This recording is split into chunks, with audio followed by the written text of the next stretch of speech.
Milí priatelia, v relácii Zdravo opäť sledujte nové poznatky, zaujímavosti a tipy pre vaše zdravie. Dnes vás zavedieme do Karlových Varov, kde navštívime liečivé procedúry aj žriedla minerálnych prameňov.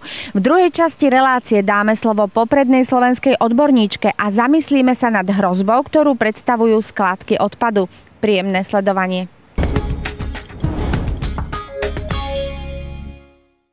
Choroby tráviaceho ústrojenstva, ale aj cukrovku dnu a poruchy pohybového aparátu si ľudia od dávna chodia liečiť do Karlových Varov. V nasledujúcich minútach vás zavedieme na tunajšie liečivé procedúry aj do podzemia Karlových Varov, kde sa pozrieme na žriedla liečivých minerálnych prameňov. Pri klasickom kúpeľnom pobyte sa vždycky pri liečení využívajú prírodné liečivé zdroje. Môže to byť minerálna voda, buď studená alebo termálna, môžu to byť liečivé plyny, liečivé bahno, rašelina, peloidy a to je to podstatné. To klasický karlovarský lázeňský léčení, to znamená pitný režim, dietní strava a v neposlední řadě ta doplňková léčba, což je reflexní masáže, klasické masáže a podobne. Takže tu v Karlových Vároch sa ktoré tie liečivé prírodné zdroje využívajú? V Karlových Vároch využívame predovšetkým to základné cenné, čo sa tu nachádza, a to sú termálne pramene, a potom ako doplňková záležitosť ešte pre pohybový aparát využívame peloidy a rašelinu. Tak prakticky už od roku 1522, kde byl stanoven takový první indikační seznam pro Karlovy Vary, se zde léčí choroby zažívacího traktu, to znamená žaludeční, střevní choroby, jater, slinivky břišní, žlučníku. A v posledních asi 300 letech diabetes, a taky prakticky od začátku i dna a dnavé komplikace kloubní a páteřní. Nejdříve se lidi koupali v této minerální vodě a přitom potom začala i pitná kura, ta byla poměrně dost drastická, i léčení bylo to koupání bylo dost drastické, kdy se teda leželo až o 5 až 6 hodin v této minerální vodě a pilo se 5 až 12 litrů vody denně. Takže člověk byl rozmáčený a vymáčený.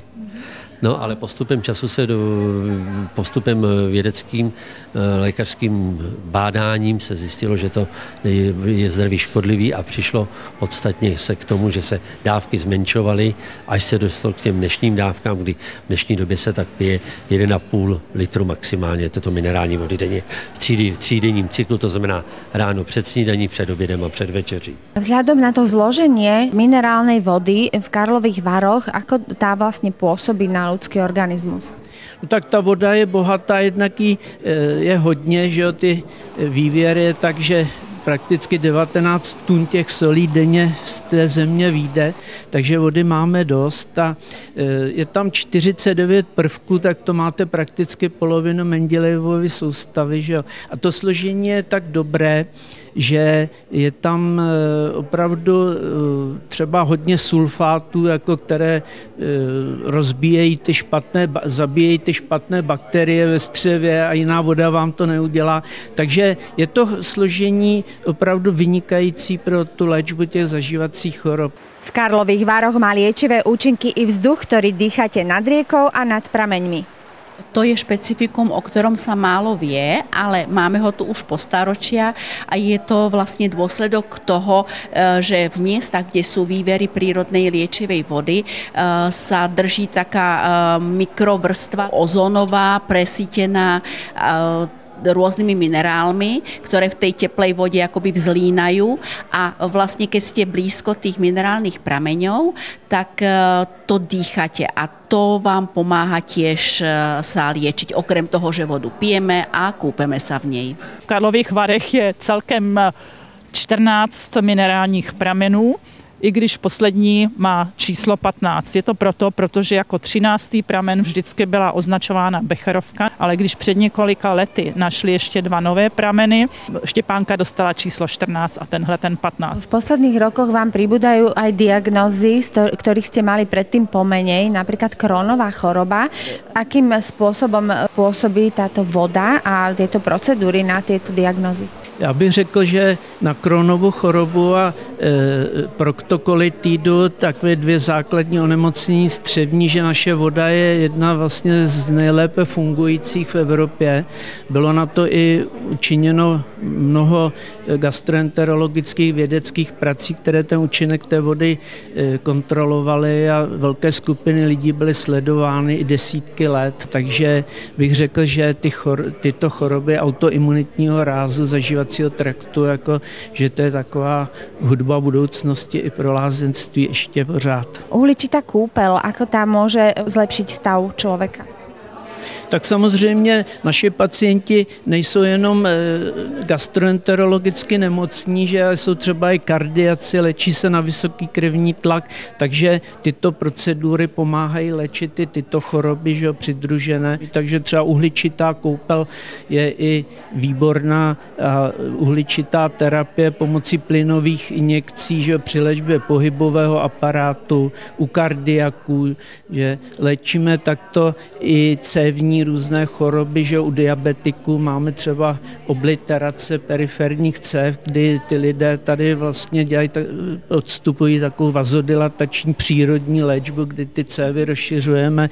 Takže ten účinek je opravdu komplexní i na ty druhé choroby. Že? Čo patrí medzi také lákadlá tohoto kraja, čo stojí za to vidieť?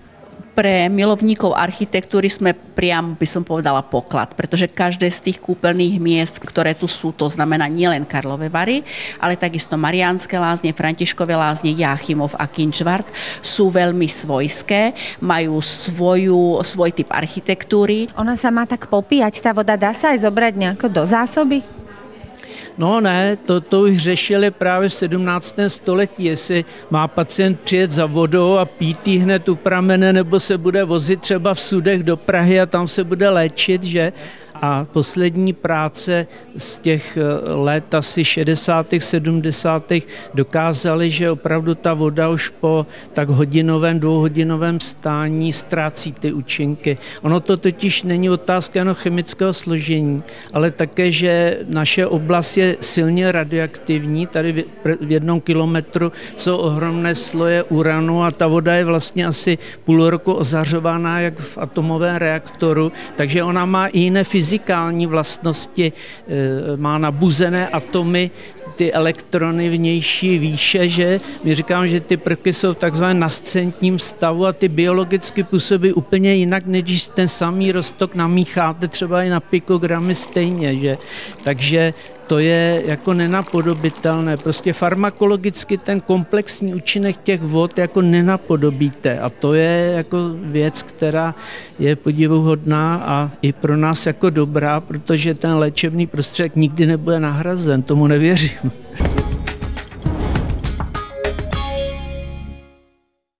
Týmto posledným pekným záberom z Karlových Varov sa s vami dnes ešte nelúčime. Pokračujeme druhou témou. S poprednou slovenskou odborníčkou budem teraz hovoriť o hrozbe divokých skládok odpadu, ktoré znečisťujú životné prostredie na celom Slovensku.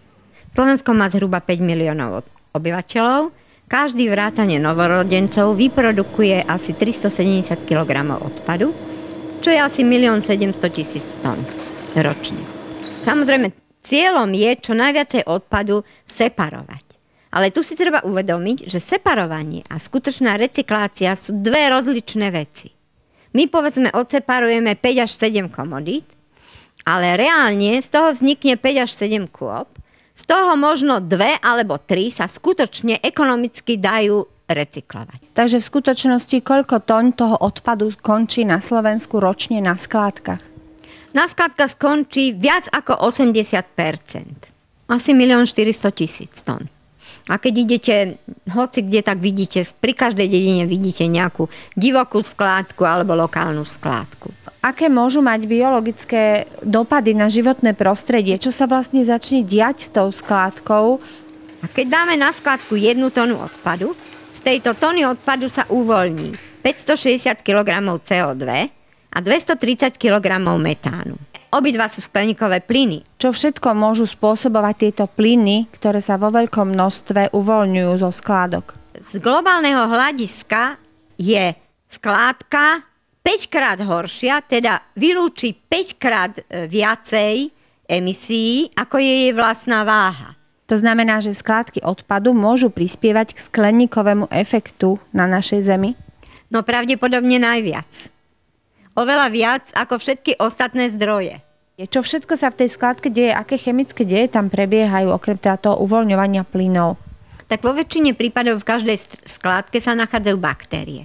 Tieto baktérie budú ten odpad rozkladať. Budú rozkladať len ten odpad, ktorý je rozložiteľný.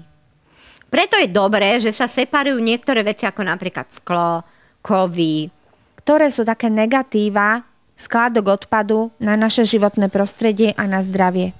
Takto, skládka odpadu by mala byť navrhnutá a postavená tak, že v spodnej časti by malo byť od 0,5 metra do 1 metra ilovitej zeminy.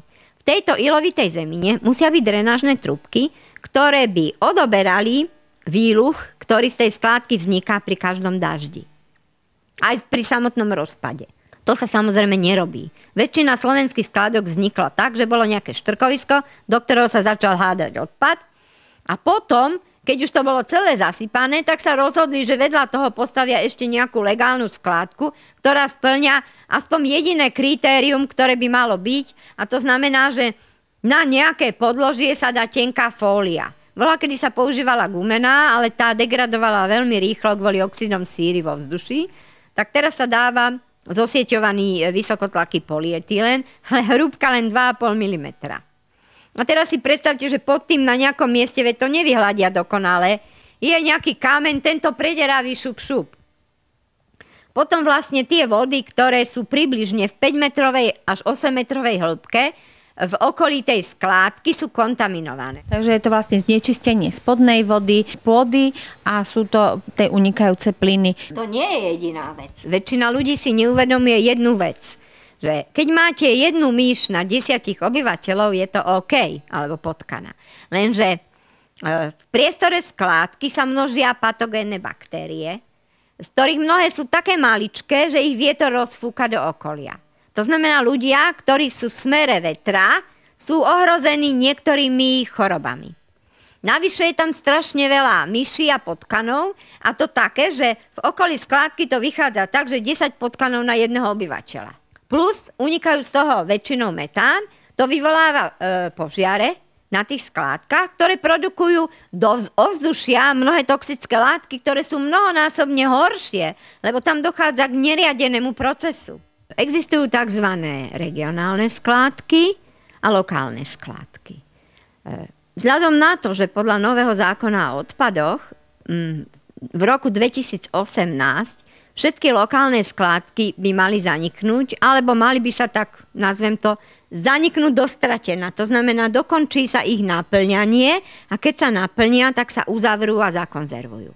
Tu si treba uvedomiť, že každá skládka po 20 rokoch života stane starou ekologickou záťažou.